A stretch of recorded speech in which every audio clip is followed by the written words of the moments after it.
problem on strings topic. So this is a group anagrams problem. Now let's go and read the problem and see what the problem statement is. So this is problem number 49, group anagrams. Given an array of strings, group the anagrams together. You can return the answer in any order.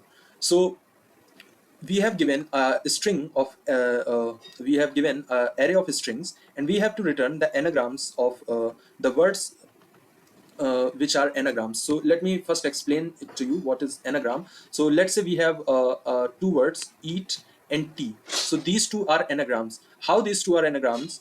Because there is one e, one a, and one t, and in this word one e, one a, and one t is there. So the frequency of character in this and this is same. So just because of this, these two are anagrams. So now we have to group these kind of anagrams in a list. Let's take this example. So we have these words, these strings, and as you can see here, this is the anagram of eat, this tea, and eight. So these three are anagrams. So we have grouped them together in a list, and this is tan, nat. These two are anagrams, and we don't have any anagram of bat in here. So we will only write bat in this list. So order doesn't matter. We can return it in any order, but we have to group every anagram in a list. So now let's see what could be the possible approach to solve this question. So the first thing that come to my mind is eat and tea. If we will the easiest way is we can sort these two words, and let's say we, after sorting, we will get a, e, and t. So after sorting we will get this, and we will check in every character that all these characters are present or not in the same frequency. And if this is the case, then these two are anagrams. So we can easily use dictionary here, and we will save these as key value pair. So the key will be this. So this will be the key, and values will be these anagrams, eat, t. So this will become the key. So the key will be e t, and this will become our value. And like this, we can find all the anagrams and return the list of anagrams. But the problem in this solution is we are using sorting. So the time complexity of this solution will be, first we are doing sorting. So the time complexity of sorting is n log n, and we are doing it for the length of this for every character, for every string. So this will become L into n log n. So the time complexity becomes the big O of L n log n, because we have to sort every character in this string, and after that we have to check for every string in this list. So the time complexity will be more in this solution. Now we have to find another approach to solve this problem. So the next approach is we will create a array. We will create an array of 26 of length 26. Why? Because we have, in total we have 26 character from A to Z. We have 26 alphabet. So we will create a string. We will create a list or the array of 26 letters. So that will be 0, 0, 0, 0, 0, and like this we have 26 zeros in this array. Now the solution is, the approach is, we will make this as our key. We will not sort these lists, sort these words, but we will make this as our key. So how this will become our key? So to make this as a key is, we will let's say we have a word eat and tea, the same example. So now what we will do is we will check for e here. So the first word is e, so we will write 1 in the place of e.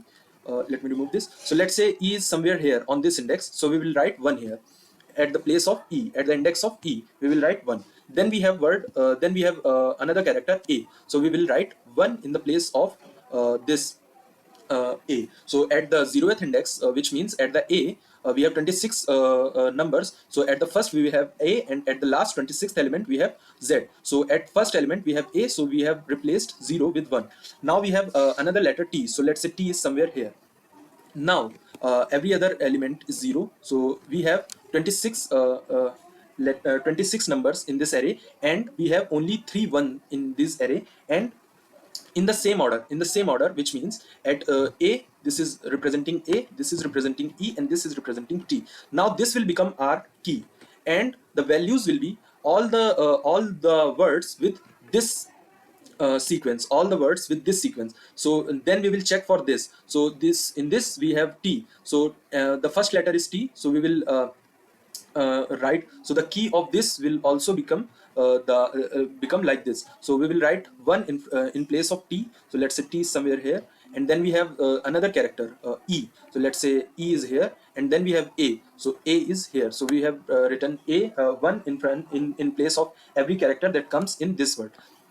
So if you will see here, all the other elements are 0. So if you will see here, this key and this key is same, because these both are anagrams, and the sequence of characters in both of them are same. So we will use this as key, instead of using the sorted key which we were using here. We will use this as our key, and all the anagrams like these two will become our values. So this will reduce the time complexity from n log n to big O of L. So this will become the time complexity, because we are not using the sorting algorithm here. So this will become log n big O of L. So now let's see the full approach, and let's see how we can do this, and let's see how to write the code for this approach. So what we will do is, we will create a dictionary. We will create an empty dictionary, and we will use default dictionary here, default dictionary. So default dictionary is basically nothing but same as the normal dictionary, but this dictionary don't check for the words. It assumes that by default there are zeros in every other place, and it don't check for the character. When I will write the code, I will explain it to you. So we will create a default dictionary. Let's say this is the ANS, answer variable. So this is a default dictionary, and after that what we will do is, we will iterate over the iterate over the array of strings. So for I in range of that array, and then what we will do is, we will create a count variable, a count or key, this key. So in this we will have 26 letters. So we will create a array of 26 length. So we will create an array of 26 length, and then we will iterate over every word, and store one or the frequency of word at every place. So let's say let me show you another case. Let's say if we have ATA. So now we are the first character is A, so we will write 1 here, and let's say T is somewhere here, so we will write T in the index place of T, and all the other elements are 0 0 0 0 0, 26 zeros.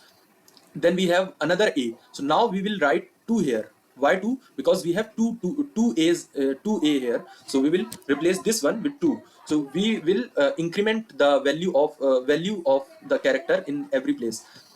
So we will create the empty array of 26 letters, of 26 blocks. Then we will iterate over every word. So for let's say J in I, we will iterate over every word, and we will do, what we will do is, we will find the index where we have to store this one. Like how we will get the index of A, how we will get the index of A, that we have to store A here. So what we will do is, we will use the ASCII values. ASCII values are basically the numerical values of characters. So the ASCII value starts from 97. In Python, the ASCII value of A is 97 and B is 98, and so on. So we will take advantage of this. So we can get the ASCII value from this function, ORD, order function.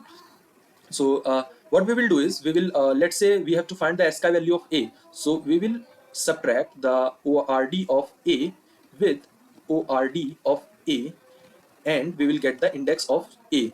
So in this in this array, in this 26 length array, we have to find the index of A. So ORD of, here we will write ORD of A minus ORD of A. So 97 minus 97, we will get 0. So at 0th position we have A. So we will write 1 here. Then let's say we have to find the ORD index of B. So ORD of B minus ORD of A. This will give you the index position of B. So ORD of B is 98 and ORD of A is 97. So the index position of B will be 1. So we will write 1 here. So this is how we will get the index position for every character. So we have to what we have to do is, we have to replace every 0 with the frequency of word that is coming. So ORD of J minus ORD of A, and we will increment it with 1. Increment it with 1 because we have to write the frequency, that in what frequency the character is appearing in the string. So now we have updated this, and we have to store this in C.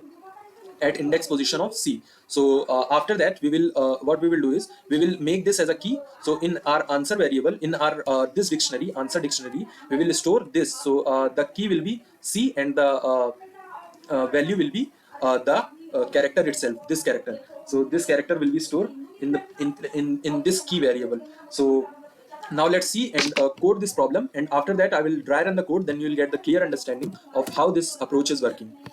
So let's create the empty dictionary. So dictionary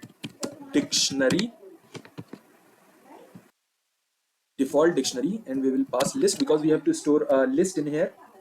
After that we will iterate over for I in strs. We will iterate over this array, and then we will create our key. So key will be of 26 alphabet, so 0 into 26. So this will create empty list of with 26 zeros in it. And after that we will iterate over every character in the string. So let's say E, A, T. So then J in I. After that, for every character we have to assign the value. So for every character we have to replace the 0 with the frequency of the character. So for that we will use ORD function. So ORD of j minus ORD of the ASCII value of a, and this will give you the index. At that index what we will do is we will increment it with 1. So at that index we will increment and add 1 and store it at the same place. So after that we will store it in this dictionary as key value pair. So dictionary cannot directly use list as key, so we have to typecast it into tuple. So the key will be tuple of C, and then we will uh, add this key in the dictionary. So append I. So we are using this character, this array of 26 length as key, and we are using these words as the value. So all the same words will be paired, all the same anagrams will be paired, and after that we will simply return the values. So we have to return the list of values. So answer dot values. Now let's see if the code is working or not. Uh, so yeah, the code is working, and now let's submit it, and after that I will dry run the code and explain it to you. So yeah, this code is working perfectly fine. Now let me just copy the code and show how this code is working. So let me paste it here. So yeah, this is the code, and now let's say we have two words, eat and tea, the same example. And now we will start from here. So we have created an empty dictionary, so the dictionary is empty now. Then we will iterate over this first element. So in I we have eat. After that we will create empty array of 26 letters, so 0 0 0 0 with 26 zeros. Then for j in I means for this first character E, we will calculate we will store 1, which means we have to store 1 in place of this index of E in this key. So for that we will use ORD. So ORD of E minus ORD of A will give you the index position of E, and at that index position we will store 1, because we are just incrementing it with 1. So 0 plus 1 will be 1. Then we will typecast it into tuple. Why? Because we can't store list, we can't use list as a key of dictionary directly, so we are typecasting it into tuple, and tuple can be used as a key of dictionary. After that we will add this, which means the key will be 0, the key will be 1, and at the place of E it will be 1, at the place of T it will be 1, and every other place we have 0. So this will be the key, and the value which we are appending here is eat. Then we will do same for this word T. It will do the same procedure, and the key will be same. So the key will be same, so the word T will be placed here. And let's say we have some another word, let's say A, only AB. Let's say we have this word in our string, in our list. So the key of this word will be 1 1. In place of A there is 1, and in place of B there is 1, and every other place we have 0. So this will become the key for AB. So like this we will store all the key value pairs, and after that here we will return the values. So these are the values, these list are the values, so it will return the list of all the anagrams. So this is how we solve the group anagram problem. This is how we solve the group anagram problem, and this is the most optimal solution for the group anagram problem. So thanks for watching.